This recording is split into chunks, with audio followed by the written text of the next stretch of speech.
Vamos lá, pessoal, voltamos, chegamos aqui ao terceiro bloco. Até agora nós vimos lá as fases da antiguidade, onde os gregos filosofavam sobre a justiça, os romanos escreviam sobre as leis lá em tábuas que não eram tábuas, né? Era bronze.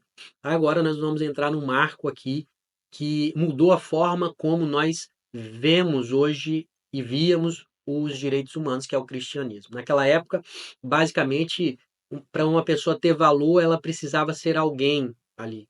Se você fosse rico ou se você tivesse poder, a sua vida era interessante. Mas aí surge o cristianismo dizendo que, independentemente de ser rico ou pobre, ele tinha dignidade. Cada ser humano, então, tem um valor intrínseco que não depende da posição social, da riqueza.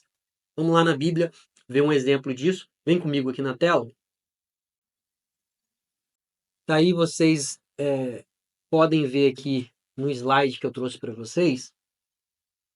E observem que eu coloquei alguns pontos aqui sobre o conceito, né? Por que que eu gosto muito de frisar? O que que esse momento ele significou para os direitos humanos? Né? O que que você precisa saber sobre esse momento aqui para os direitos humanos? E aí você entende a história, entende como que nós enxergamos aquele momento e como que nós trazemos esse momento e colocamos para os direitos humanos, tá? Aqui então nós temos a visão cristã e o impacto no, nos ordenamentos, né? Na forma que os direitos humanos começaram a ser interpretados, tá? Vamos lá na Bíblia ver um exemplo que é uma passagem muito famosa, muito marcante, que é o milagre do paralítico do tanque de Betesda, lá no livro de João, salvo engano, capítulo 5.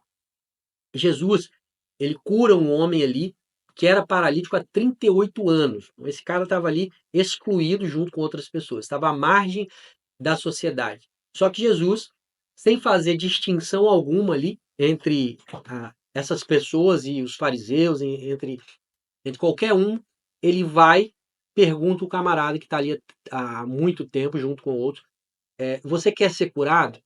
Quer dizer, olha que Jesus ele oferece uma oportunidade àquela pessoa que era invisível de ter a sua dignidade restaurada, simplesmente porque aquela pessoa era filho de Deus. Então, olha que movimento revolucionário para a época. Jesus vai até aqueles que estavam invisíveis, excluídos e restaura a dignidade deles. Ou seja, essa visão do cristianismo ela trouxe a ideia de que todos têm um valor, independentemente da sua posição social, independentemente do seu status econômico, da sua condição física. Então, a dignidade ela não depende de quem você é. Ela não depende do que você tem para oferecer para a sociedade. A dignidade aqui está intrínseca ao ser humano. E onde é que a gente vê isso? A gente volta lá no bloco 1, quando a gente falou de quê? Lembra do justnaturalismo? Exatamente. É uma dignidade intrínseca ao ser humano, porque eu sou ser humano. Por isso que eu tenho direito.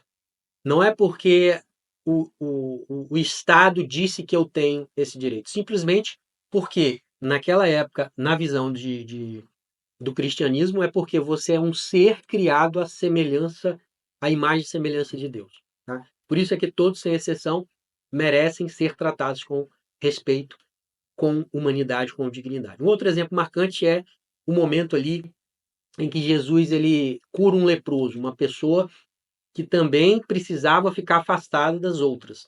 A lepra, na época, não tinha cura e a pessoa tinha que viver totalmente isolada, sem contato humano. Então, ao curar esse leproso, está lá em Mateus, salvo engano, no capítulo 8, Jesus ele rompe com as normas da época, mostrando que todos merecem compaixão, todos merecem dignidade. Vocês lembram de Antígona? Antígona ela se revolta, ela desobedece às ordens que estavam estabelecidas, não podendo enterrar o irmão. Jesus aqui também, de certa forma, ele rompe com as ordens estabelecidas, porque aquela pessoa, no caso do tanque de Betesda, ele curou em um feriado, né, em um sábado, e não poderia. Na passagem bíblica, até os fariseus ficaram loucos. A pessoa não podia sair com a maca na mão né, porque isso era um esforço que ela estava fazendo, não podia fazer isso. E aí Jesus rompe com essas tradições, dizendo: olha, a lei é do meu pai, todos são iguais perante ele. Então ninguém precisa de nada para poder ser curado, uma autorização legal aqui na Terra para ser curado, tá? E tem uma série que eu indico muito para vocês, que é uma série chamada The Chosen. Ela conta essa história todinha. The Chosen significa os escolhidos. Aí ela conta toda a história de Jesus chamando os discípulos e ensinando o que, que ele. É linda, linda. Para quem gosta de cinema, então, é muito boa essa série. Eu indico que você assista. Voltando aqui, então, veja que qual é a importância aqui para sua prova, do cristianismo para sua prova. Você precisa entender que nós estamos diante de uma mudança na forma de pensar os direitos humanos, tá? Antes, então, por exemplo, não era concebível falar que um escravo tinha os mesmos direitos de outra pessoa, na ótica até divina. Não, não é assim. O escravo é um escravo. O cristianismo, então, ele vem e diz assim: todos, sem exceção, são filhos de Deus, todos têm direitos iguais. O Pai olha para todos de forma igual. Então é por isso que esse momento aqui ela é tão importante, tá? Todos são criados à imagem e semelhança de Deus. Então, e essa visão, como eu falei para vocês, você vê que todos os momentos estão de certo modo interligados com teorias, com filosofias, né? O justnaturalismo ele pensa parecido, peraí, lá a Antígona disse, olha, não, essa lei não vale, né? Eu preciso porque tem uma lei moral superior. Aqui também, né? Essa visão estabeleceu então uma ideia de um valor aqui, a dignidade, ela é intrínseca, ela é inata ao ser humano. Por isso que é muito importante esse momento, tá? Porque a história dos direitos humanos é a história do homem pela busca dos direitos, pela luta contra aqueles poderes dominantes estabelecidos em cada época. E a partir disso vocês conseguem perceber que sempre estamos quebrando paradigma o tempo todo. Todos esses marcos históricos, de certa forma, eles estão interligados. E nós temos, além do cristianismo, o iluminismo, que culminou na Revolução Francesa, o fim da Segunda Guerra Mundial, diversos outros momentos importantes para o desenvolvimento da nossa história como ser humano. E para terminar, eu teve um aluno, né, uma vez, eu estava dando aula na faculdade, e aí esse aluno, na verdade não era um aluno, né, era um hater. Sempre tem, mas foi a imaturidade, né, da pessoa, eu não julgo, porque às vezes hoje ele está pensando diferente. Aí esse aluno, ele me questionou até de forma um pouco ríspida, ah, sobre. Ele foi indignado, na verdade, quando eu falei do cristianismo, de toda essa passagem, porque, segundo ele, o cristianismo, na visão dele, que eu acho imatura, só serviu para manipular as pessoas, só serviu para matar muita gente, para pegar dinheiro, para.